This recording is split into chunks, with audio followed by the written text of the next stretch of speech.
61 verse Mzimu wa Yawe ukhala pa ine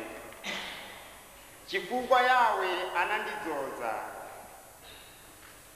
ananditumizira kukalalika osauka mthenga wabwino ndi kuchiritsa amtima womnyuka ndi kukawalalikira ufulu okhala mkaidi ndi kumasula amene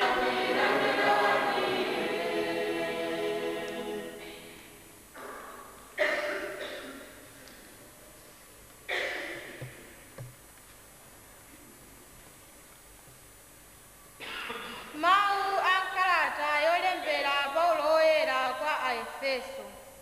Aefeso mutu 1 ndime 17 mpaka na 23. Pemphero la Paulo.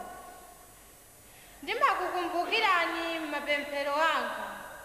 ndipo ndimapemphera kuti Mulungu wa Ambuye athu Yesu Khristu,